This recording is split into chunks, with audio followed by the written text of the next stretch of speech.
सल्लि अला रसूलिहिल करीम। अम्मा बअद फ़अऊज़ु बिल्लाहि मिनश शैतानिर रजीम। बिस्मिल्लाहिर रहमानिर रहीम। इन्नल्लाहा मअस साबिरीन। सदक़ल्लाह। बारगाह मुस्तफ़ा में बावाज़े बुलंद पूरा मजमा झूम के दुरूद शरीफ पढ़ लीजिए। अल्लाहुम्मा सल्लि अला सल्लु अलैहि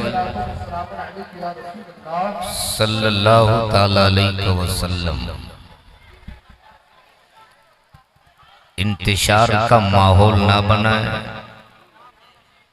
जिनको जहां जगह मिल जाए चट्टान की तरह बैठ जाए,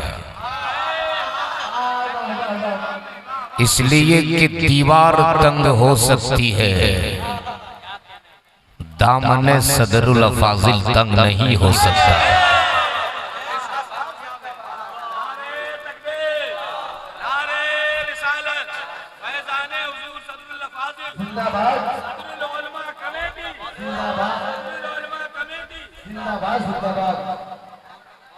तो अगर मेरे दाएं जाने वाले भाई लोग बहुत देर से आप बाएं जाने वाले, मैं उनसे गुजारिश करूंगा कि अगर आपको तकलीफ ना हो तो जगह लेकर के बैठ जाइए। बिला वजह खड़े आपने परेशानी हमें। बारगाह मुस्तफ़ा में एक बार और दुरूद शरीफ पढ़ लीजिए।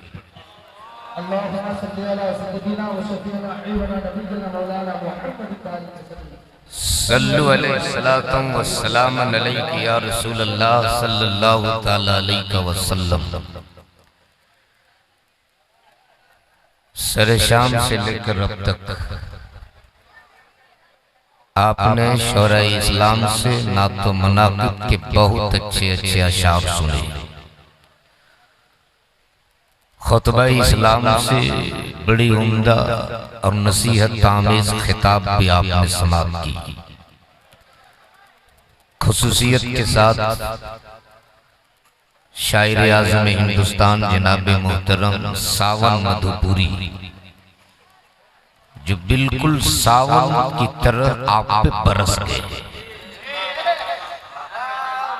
और इस साल सावन तो ना बरस सका, मधुपुर का सावन जरूर बरस गया। अल्लाह इन्हें सलामत रखे, बहुत उम्दा पड़ा। और नकीब आज़म हिंदुस्तान जनाब मोहतरम जुनैद रजा हबीबी जिस स्टेज पर रह जाए, मैं समझता हूँ वो जलसा पहले ही से कामयाब हो जाता, क्योंकि नकीब तो बहुत देखे, मस्तान नकीब कहीं कहीं कभी कभी मिला करता है।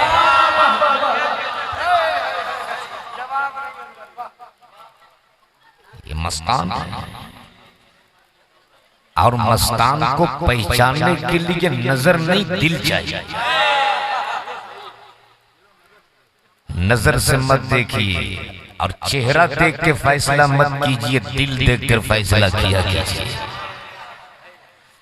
हमारे शहजाद भाई और हिंदुस्तान का एक उभरता हुआ शायर, जो आपकी मिट्टी कलाम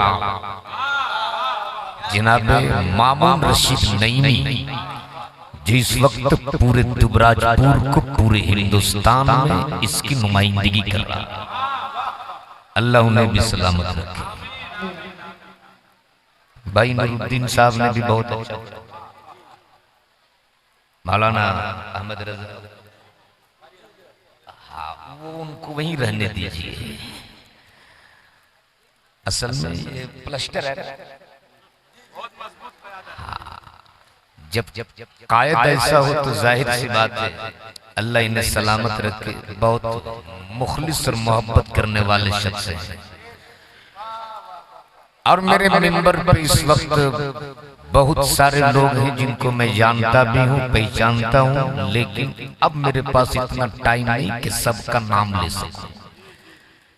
और मैं जिनको नहीं जानता हूँ, ये कोई जरूरी नहीं कि सबका नाम मैं जानूं। मेरे जानने ना जानने से कोई फर्क नहीं पड़ता, मदीने वाले मुस्तफा जान ले यही कामयाब है। मैं मुबारकबाद दूं उर्स कमेटी के वो तमाम मिंबराना ओहदेदारान को जिन्होंने आज इस पुरफतन माहौल में अपने इश्क का सबूत अपने बुजुर्गों से रिश्ता जोड़ के दिया है। अल्लाह तबारक ताला अपने हबीब के सदक़े इसे कबूल फरमाए। जरा जोर से बोल दो आमीन। तो क्या इरादा है, थोड़ी देर आप लोग तकरीर सुनेंगे? नहीं, बहुत देर से बैठे बैठे मैं पीछे वालों को देख रहा था और शहजाद भाई उनको देखते देखते एक बात याद आ गई। अगर इजाजत आप दे दें तो मैं बताता। एक आदमी के यहाँ दो चोर घुसा। कितना चोर? अरे बोलो ना। एक चोर का नाम था अब्दुल रहीम, दूसरा चोर का नाम था अब्दुल करीम। यहां अगर किसी का नाम हो तो माफ कीजिएगा। वो दोनों चोर रात होने से पहले पहले शाम ही में घर घुस गए। तो जो अब्दुल रहीम था ऊपर छज्जा में छुप गया और जो अब्दुल करीम था वो पलंग के नीचे छुप गया। मकान मालिक काम करके घर लौटा। खाना खाने के बाद जब बिस्तर पे सोया, बीवी बोल पड़ी, मेरे सरताज आज तो खाने पीने का काम चल गया, लेकिन कल के लिए घर में अनाज की एक भी दाने नहीं है। शौहर बड़ा साबिर था, बोल पड़ा घबराती क्यों, वो रहीम है ना, इंतजाम करेगा। फिर थोड़ी देर के बाद बोलती, मेरे सरताज दाल भी नहीं। शौहर बोला घबरा मत, वो रहीम है, इंतजाम करेगा। फिर कुछ देर के बाद बोलती है, सुबह उठने के बाद फौरन आपको चाय चाहिए। घर में चाय की पत्ती भी नहीं है। शौहर बोला घबरा मत, वो रहीम है, इंतजाम करेगा। इतना सुनना था, अब्दुल रहीम जो छज्जा में छुपा था धड़ाम से नीचे कूद गया और गुस्सा के बोला, जब सब इंतजाम अब्दुल रहीम करेगा तो पलंग के नीचे जो अब्दुल करीम छुपा है वो का करेगा। तुम्हें बहुत देर से देख रहा हूं कि नारा भी यही लगाए, नात भी यही पढ़े, तकरीर भी यही करे, इनाम भी दो चार गिने चुने लोग, तो बाकी लोग क्या खा कीजिएगा। तो अगर आप लोग भी कुछ करने आए तो जरा एक बार पूरा मजमा दोनों हाथों को उठा के बोल दो, या हुसैन। ऐसे नहीं, जरा जोर से, जोर से। इश्क में मोहब्बत से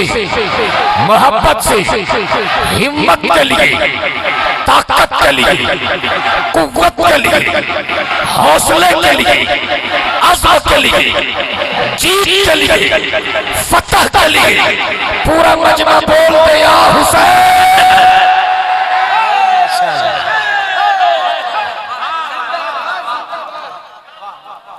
याद रखना, अली के बेटों के घर में जब अली की बात हो तो मामला ही अजीब है।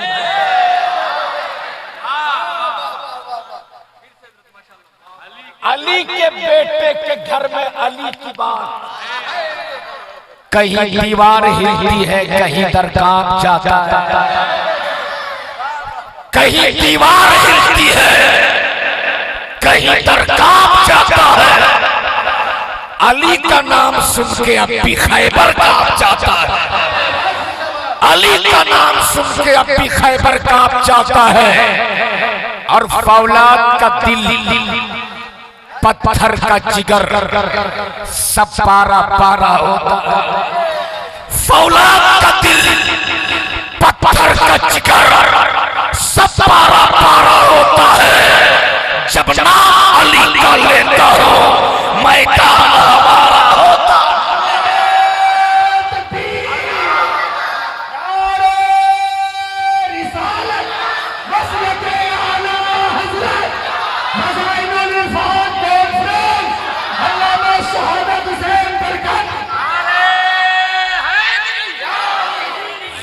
जोर से जवाब दो, इसलिए कि मौला अली के नाम में इतनी गर्मी है कि अगर बर्फीली हवाओं में भी अली का नाम ले लो तो जिस्म से पसीना निकलने लगता है। अब जरा सुन लो, ये अली है कौन? मुलाजा फरमाए, ये अली है कौन? अली वो हैं जिनकी हुकूमत एक मुल्क में नहीं बल्कि कई मुल्कों पर। लेकिन सादगी का आलम ये कि टूटी हुई चटाई पे बैठकर सूखी रोटियों को पानी में भिगो भिगो कर खाते थे। जुनैद भाई, आज अगर किसी की हुकूमत एक मुल्क में हो जाए तो 56 इंच के पेट पर 20 लाख का कोट पहने। बोलो सही कि गलत है? आज मैं इख्तियार की कुर्सी पर बैठने वालों की आंखों में आंखें डाल के कहूंगा कि अगर हुकूमत सीखनी हो तो मौला अली से सीख ले। सुन, ये अली है कौन? एक मुल्क में हुकूमत नहीं, कई मुल्कों पर। सादगी का आलम ये कि टूटी चटाई पे बैठकर सूखी रोटियों को पानी में भिगो भिगो कर खा रहे मौला अली। एक दिन एक फकीर मौला अली के पास बोल पड़ा, बाबा कुछ खाने को मिलेगा? मौला अली फरमाते, अगर सूखी रोटी खाना है तो दस्तरखान पे बैठ जा, और अगर अच्छा खाना चाहिए तो वो सामने दरवाजे पे दस्तक दे। फकीर फकीर था, बोल पड़ा, बाबा पूरी जिंदगी हमने गुजार दी सूखी रोटी पर, आज सूखी रोटी नहीं, आज तो जरा अच्छा खाना चाहिए। मौला अली फरमाते, जा सामने दरवाजे पे दस्तक दे। फकीर ने दरवाजे पे दस्तक दिया। थोड़ी देर के बाद दरवाजा खुला और दरवाजा खोलने वाला कोई और नहीं, मुस्तफा के नूर आए, फातिमा के दिल के चैन, सैयदना इमाम हुसैन। जैसे ही हुसैन मुज्तबा ने दरवाजा खोला, फकीर की नजर हुसैन के चेहरे पे पड़ी। फकीर बरजस्ता बोल उठा, हुसैन तुम ही शबीह पैगंबर हो ना? हाँ हुसैन, तुम ही तो से पैगंबर के सवार हो ना? हाँ। ए हुसैन, तुम उसी सखी बाप के बेटे हो ना जिनकी सखावतों की कसमें पूरी दुनिया खाती है? हुसैन मुज्तबा फरमाते, हाँ। ए हुसैन, तुम उसी सखी माँ के लगते जिगर हो ना जिसने पानी से सेहर कर लिया, पानी से इफ्तार कर लिया और सामने की रोटी मांगने वाले को दे दी। हुसैन मुज्तबा फरमाते, हाँ। तब फकीर बोल पड़ा, हुसैन उसी सखी बाप के बेटे के सामने, उसी सखी माँ के लगते जिगर के सामने, उसी सखी नाना के नवासे के सामने आज के फकीर अपना खाली दामन लिए खड़ा है। आज के फकीर अपनी खाली झोली लिए खड़ा है। हुसैन, मेरे खाली दामन को भर दो ना, खाली झोलियों को भर दो ना। फकीर मांगते गया, सखी बाप का सखी बेटा उसकी झोलियों को भरते गया, शायद सवाल करते गया। हुसैन पाक उसके दामन को भरते गए। जब फकीर का दामन भर गया, फकीर की झोली भर गई, फकीर घर से बाहर निकला, निकल के फिर अंदर आया और आने के बाद बोल पड़ा, ए हुसैन, ये वही चौखट है ना जगह हर मांगने वाले को मांगने से भी ज्यादा अता किया जाता है। हुसैन मुज्तबा फरमाते हाँ। तब फकीर बोल पड़ा, हुसैन, मैंने देखा तेरे दरवाजे पर एक मफलूकुल हाल इंसान, जिनके जिस्म पर फटे पुराने लिबास है, उलझे हुए बाल है, टूटी चटाई पे बैठकर सूखी रोटियां खा रहा। हुसैन, उसके भी दामन को भर दो ना, उसकी भी झोलियों को भर दो ना। मेरे इमाम फरमाते कौन कहाँ बैठा है, चल मैं उसके भी दामन को भरूंगा, उसकी भी झोलियों को भरूंगा। फकीर आगे आगे, आका हुसैन पीछे पीछे, सायल आगे आगे, मेरे हुसैन पीछे पीछे घर से बाहर निकले। और निकलने के बाद उस सायल ने जमीन पर बैठा एक शख्स के जानिब उंगली का इशारा किया और कहा, हुसैन देखो वो करीब बैठा है, देखो वो फकीर बैठा है। जैसे ही हुसैन ने पाक की नजर पड़ी, आंखें फटी की फटी रह गई, दिल तड़प उठा और बरजस्ता बोल उठे, अरे ओ सायल, जिसको तुम फकीर समझ रहा है, ये कोई फकीर नहीं, इस घर के मालिक मेरे बाबा हजरत मौला अली बैठे हैं।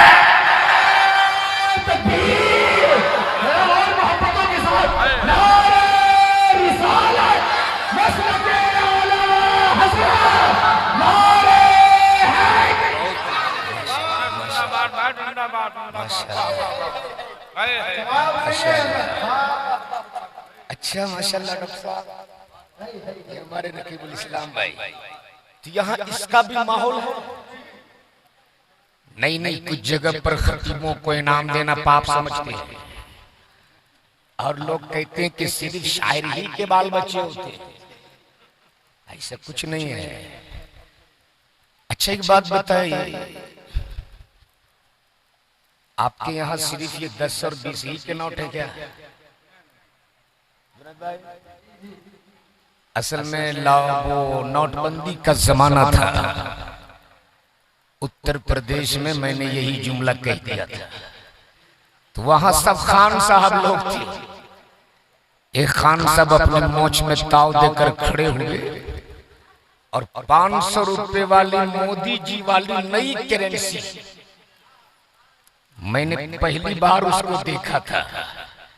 मैं सोचा पता नहीं ये इंग्लैंड का है कि जापान का है कि पाकिस्तान का है। नजर पड़ गई गांधी जी, मैं समझ गया ये मेरे मुल्क ही का मुद्रा है। अब वो खान साहब 500 देने के बाद साइड में खड़े रहे, मैंने उनको बहुत दुआएं दी। दुआएं देने के बाद मैंने कहा खान साहब बैठ जाओ। उन्होंने कहा मौलाना 10 रुपया काट लो, 490 रुपये वापस करो। तो फिर वो यूपी वाले थे, आप तो बंगाल वाले हो। अच्छा बंगला सब उर्दू समझते हो ना आप लोग? सब समझते हो ना? जोर से बोलो, हाथ उठा के, सब समझते हो ना? शहजाद भाई, मालदा इलाके में कुछ ऐसी जगह है जहां लोग बंगला समझते हैं, उर्दू बिल्कुल नहीं समझते। मामून रशीद भाई है कि चले गए भाई? अच्छा अच्छा, मालदा में कुछ इलाके ऐसे हैं जो बिल्कुल उर्दू नहीं समझते। उसी इलाके के एक बंगाली बाबा बेचारा वो पहुंच गया लखनऊ और बैठ गया रिक्शे पर। जब उसके उतरने की मंजिल आई तो बंगला जुबान में बोला, ओए रिक्शा वाला दाढ़ा, अमी आई खानी ना। अब वो लखनऊ और इलाहाबाद के लोग क्या समझे बंगला? अब वो क्या समझे बंगला? जैसे ही बोला दाढ़ा, उसने रिक्शा तेज दौड़ाया। बोला रिक्शा वाला दाड़ा में आई खाने ना बो। वो गरीब रिक्शा वाला जिस्म में उसकी जितनी ताकत थी कस के पैटल मारा। तब वो बंगाली बाबू सोचे यहाँ बांग्ला चौल बनाए। तब बड़ी जद्दोजहद के बाद वो हिंदी बोलने की कोशिश की और बोला रिक्शा वाला रिक्शा रोको, हम यहीं पे गिरेगा, हम यहीं गिरेगा। रिक्शा वाला बोले भैया मैं 30 साल से रिक्शा चला रहा हूं, मेरा बाप भी रिक्शा चलाता था, आज तक हम लोगों ने किसी को नहीं गिरने दिया। आप आराम से बैठो, मैं आपको नहीं गिरने दूंगा। बुला रे बोलता ना हम गिरेगा।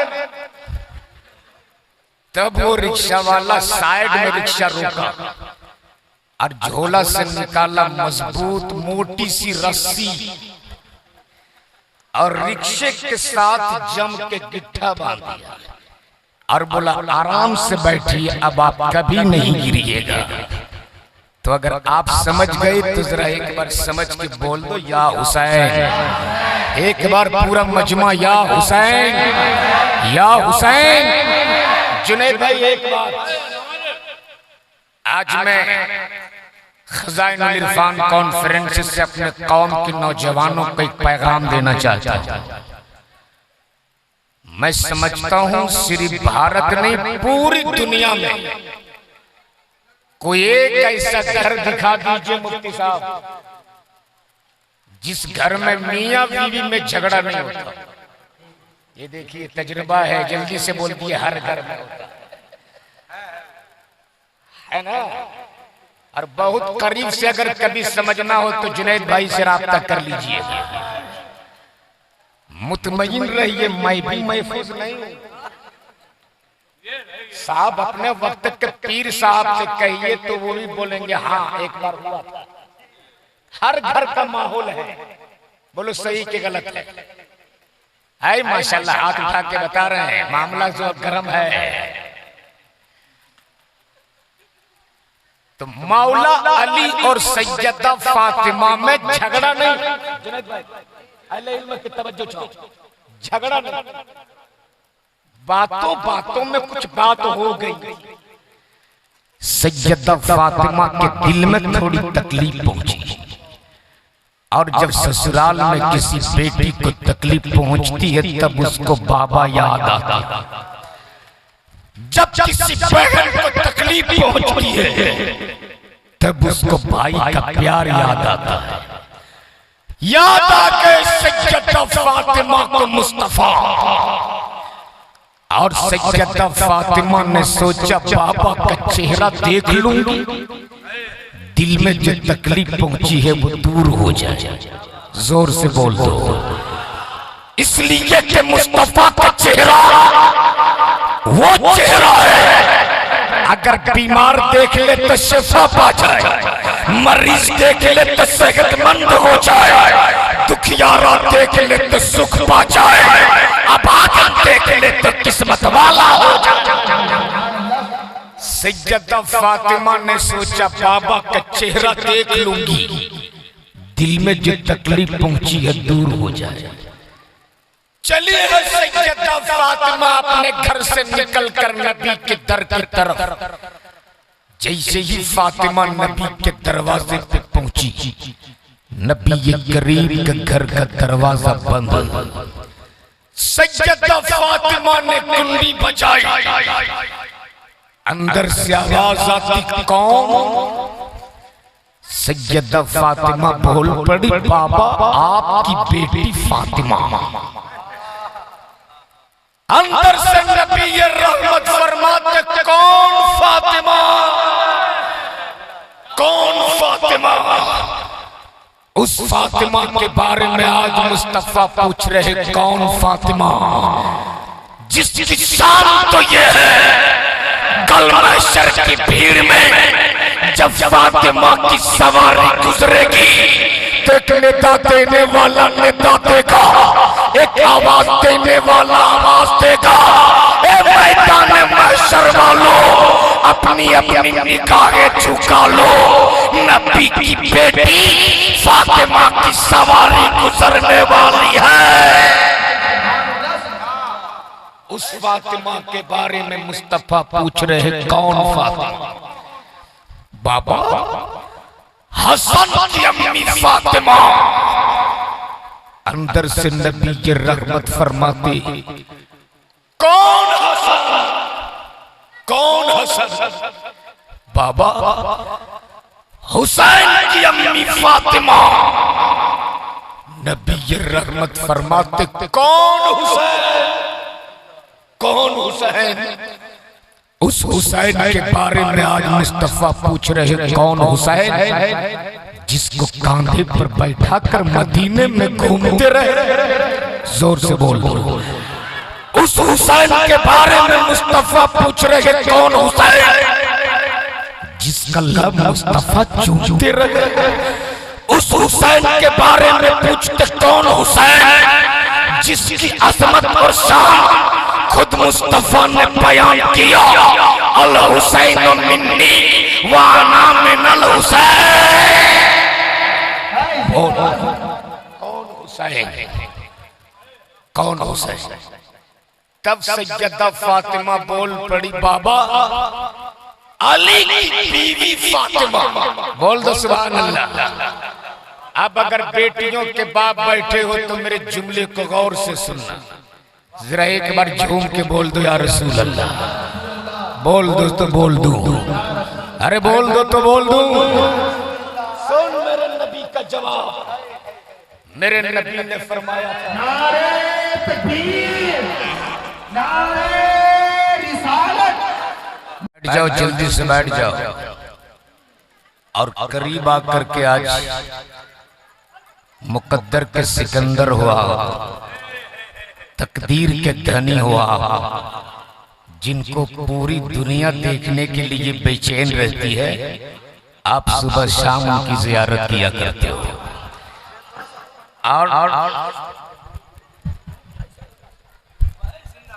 और मैं तो कहूंगा, और जुनैद भाई हर जगह सीना ठोक के मैं फख्र के साथ कहता हूं, पूरी दुनिया को कि आंखें फाड़ फाड़ के देखो कि पीर किसे कहते हैं। जो चले तो सुन्नत पैगंबर की इत्तिबा हो, और जिसने ना जाने कितनों को अपने टुकड़ों पे पाला हो। और सुनिए, हम लोग घर वाले हैं, ये तो मुस्तफा के घर वाले हैं। इसलिए सदरुल उलमा हुजूर फिदाए मिल्लत पर्दे में चले गए। आज जलवा उनके शहजादे दिखा रहे हैं। याद रखना, इन्हीं लोगों को तो देख के बरेली के ताजदार ने कहा था, या रसूल अल्लाह तेरी नस्ल पाक में है बच्चा बच्चा नूर का। तेरी नस्ल पाक में है बच्चा बच्चा नूर का। तू है आईने नूर, तेरा सब घराना नूर का। इसलिए जो सैयद को सुन के सैयद मान ले, उसको हजरत कहते हैं, और जो सुन के सैयद को पहचान ले, उसी को आला हजरत कहते हैं। यार हाफिज खुदा का मैं बच्चा जुमला है। नारे तकबीर, नारे रिसालत। उनसे सदरुल उलमा, जानशीने हुजूर सदरुल फाजिल, आले नबी, सज्जाद गाने हुजूर फिदाए मिल्लत, खानदाने नईमी। सुनिए, मैं जिस अली की बातें कर रहा हूँ, जिस फातिमा की बातें कर रहा हूं, उसी अली और फातिमा के बेटों की यहाँ बारात आती। उन्हीं अली के बेटे आज अली के बेटे के सामने अली की तारीफ। जरा झूम के बोल दे, या रसूल अल्लाह। एक बार पूरा मजमा बोल दे, या हुसैन, या हुसैन। तो मैं क्या कह रहा है? सैयदा फातिमा मुस्तफा के दर पे खड़ी है, कुंडी बजाई नबी रहमत ने फरमाया कौन? सैयदा फातिमा ने कहा था हुसैन की अम्मी फातिमा।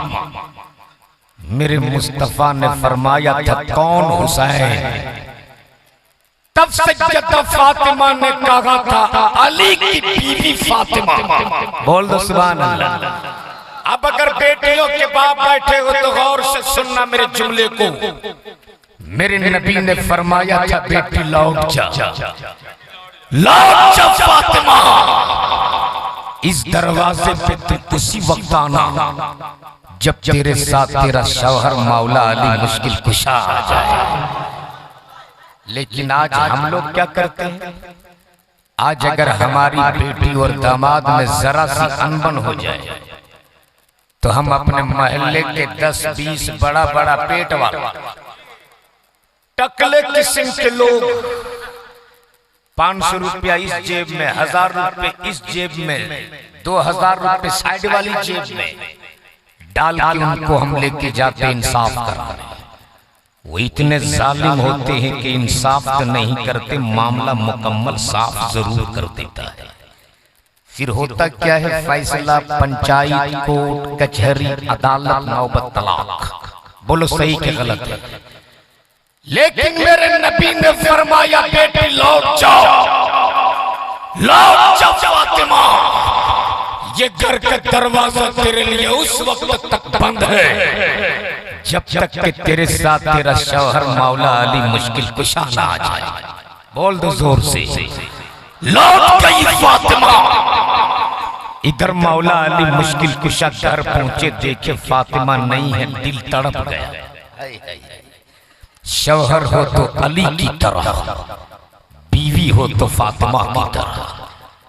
मौला अली घर पहुंचे, देखे फातिमा नहीं है, दिल तड़प गया। और अली ने सोचा मेरी बातों से मेरी फातिमा को तकलीफ पहुंची होगी, मेरी फातिमा गई होगी मुस्तफा के दर पे। ढूंढ चले मौला अली अपनी बीवी फातिमा को। इधर मौला अली अपने घर से निकलकर नबी के दर की तरफ, इधर सैयदा फातिमा नबी के दर से निकलकर अली के घर की तरफ। बीच रास्ते में दोनों की मुलाकात हो जाती है। जोर से बोल दो। अब जैसे ही दोनों की मुलाकात हुई, मौला अली मुश्किल कुशा ने आगे बढ़कर सलाम कर दिया। सुभान अल्लाह। लेकिन आज तो हम लोग अपने आप को 30 मार खान समझते हैं कि हम शौहर होकर बीवी को सलाम करते हैं।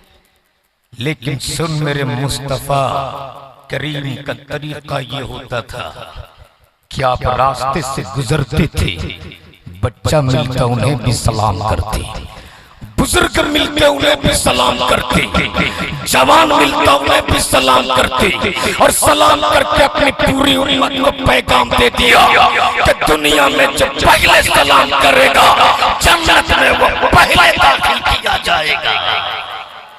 इसलिए आज एक पैगाम लेकर के जाओ यहाँ से। आप सुबह जब अपने घर से निकलते हो बाहर कमाने के लिए, और जब शाम को कमा कर घर लौटते हो, दरवाजे पे अम्मी अगर खड़ी मिले उसे भी सलाम करो, अब्बा मिले पहले उन्हें सलाम करो, दरवाजे पे तेरे बच्चे मिले उन्हें भी सलाम करो, तेरी बीबी मिले उन्हें भी सलाम करो। और अगर तेरा घर खाली हो, तेरे घर में कोई नहीं, तो दाखिल होने से पहले सलाम कर लो। इसलिए कि मुस्तफा फरमाते जिस घर में कोई नहीं होता उस घर में मुस्तफा होते हैं। इसलिए सलाम को आम करो। मौला अली मुश्किल कुशा ने सैयदा फातिमा को सलाम किया। सैयदा फातिमा ने आगे बढ़कर अली के दस्ते करम को चूम लिया। बोल दो सुभान अल्लाह।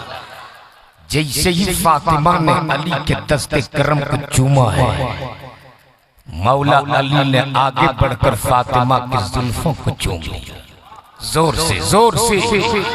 जैसे ही अली ने फातिमा के जुल्फों को चूमा है, तड़प गई फातिमा, और बिलक बिलक के रोने लगी और रो रो के अर्ज करती, अली मैं गई थी अपने पापा के चौखट पर, मैं गई थी अपने पापा के दर पर, आज मेरे पापा ने मुझ पर अपने घर के दरवाजे को बंद कर दिया। मेरे वो पापा जो मुझसे बेपनाह मोहब्बत किया करते थे, मेरे वो पापा जो मुझको सूंघते भी थे, मुझको चूमते भी थे, आज मेरे पापा ने अपनी बेटी फातिमा पर अपने घर के दरवाजा बंद कर दिए। मौला अली मुश्किल कुशा फातिमा को तसल्ली देते, हाथ पकड़ते और फरमाते, फातिमा घबरा मत, अब चल तो, जोर से बोल दो, अब चल तो, अब चल तो। आगे आगे मौला अली, पीछे पीछे सैयदा फातिमा, आगे आगे हसन के अब्बा, पीछे पीछे हुसैन की अम्मी, आगे आगे शेर खुदा, पीछे पीछे खातून जन्नत, दोनों मुस्तफा के दर पे हाजिर। मौला अली मुश्किल कुशा फरमाते, फातिमा अब जरा कुंडी बजा दो। जैसे ही फातिमा ने आगे बढ़ के कुंडी बजाई, नबी ये रहमत ने अपने रहमत वाले हाथ से घर का दरवाजा खोल दिया और फरमाते, मरहबा मेरी बेटी तू आ गई, मरहबा मेरी फातिमा तू आ गई। गोया नबी के रहमत ने अपनी बेटी फातिमा पर अपने घर के दरवाजे को बंद करके कयामत तक आने वाली अपनी पूरी उम्मत को पैगाम दे दिया कि अगर तेरी बेटी और दामाद में कभी अनबन हो जाए तो तुम उसमें दखल-अंदाजी मत करो, बल्कि उन दोनों को सुलह कर लेने दो। अगर तूने इस पे अमल कर लिया तो खुदा की कसम तेरे घर में कभी तलाक की नौबत आ ही नहीं सकती है।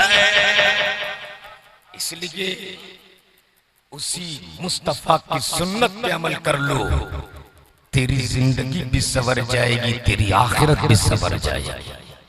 और उसी मौला अली और फातिमा के बेटों का नाम, जोर से बोलो क्या नाम है? एक का नाम हसन, दूसरे का नाम, पूरा मजमा दूसरे का नाम हुसैन। वक्त बड़ी तेजी के साथ सफर कर चुका और हमें ट्रेन भी पकड़नी है, 2 बजे में निकलना है मुझको। इंशाअल्लाह ताला फिर कभी जिंदगी ने वफा की तो जिक्र शहादत पर मामून रशीद नईमी ने मुझसे अपील की थी कि जिक्र शहादत पे आपकी गुफ्तगू होनी है, लेकिन टाइम उस पर ना मिल सका, इसलिए कि जिक्र शहादत के लिए वक्त चाहिए और सुनने वाला जिगर भी चाहिए, बयान करने वाला दिल भी चाहिए। इसलिए तज़किरे हुसैन तो वो है। और एक चीज में जाते जाते आपको बता दूं, अगर याद हुसैन में तेरी आंख से आंसू का एक कतरा निकल गया, अगर एक कतरा आंसू याद हुसैन में तेरी आंखों से निकल गया ना, तो वही आंसू का एक कतरा जहन्नम की दहकती हुई शोलों को बुझाने के लिए काफी हो सकता है। इसलिए मुहर्रम के मौके पे कभी किसी खुराफात में मत पड़ना, हो सके तो आशूरे के दिन कुरान की तिलावत कर लेना, और जिसे कुरान पढ़ना ना आता हो वो ताक से कुरान उतारे, सर पे रखे, होठों से चूमे, रहले पे डाले, वर्क को पलटे, सूरह फातिहा की जियारत करे, जियारत करने के बाद अपनी उंगलियां कुरान मुकद्दस पे फेरे और कहे, मौला ये तेरा कलाम हक है, मेरे मौला ये तेरा कलाम सच है, ये भी हक है, ये भी सच है, ये भी हक है, ये भी सच है। खुदा का कसम अगर तूने इस पे भी अमल कर लिया तो तेरी जिंदगी भी सवर सकती है, तेरी आखिरत भी सवर सकती है। इसलिए बस जाते जाते यही कह दूं कि करबला की तारीख वाकई बड़ी अहम तारीख है। और आज जिस साहिबे उर्स के कॉन्फ्रेंस में आप हाजिर आए हो, बस दुआ करता हूँ रब्बे जुल जलाल हमें उनका खास फैजान अता फरमा, उनका सदका अता फरमा दे। इसलिए कि हम तो बुजुर्गों के टुकड़ों पे पलने वाले हैं, हम बुजुर्गों के टुकड़ों पे पलते हैं। मेरे मालिक इन बुजुर्गों का साया हमारे सरों पे तादेर कायम रख, और मेरे मालिक इन बुजुर्गों का खास नजरे इनायत इन पे अता कर दे। बस इसी चंद जुमलों के साथ रब की बारगाह में दुआ है मेरे मालिक सुनने से ज्यादा अच्छी बातों पे अमल करने की तौफीक अता फरमा। जिंदगी सोहबत यार बाकी खुदा हाफिज। अस्सलामु अलैकुम व रहमतुल्लाहि।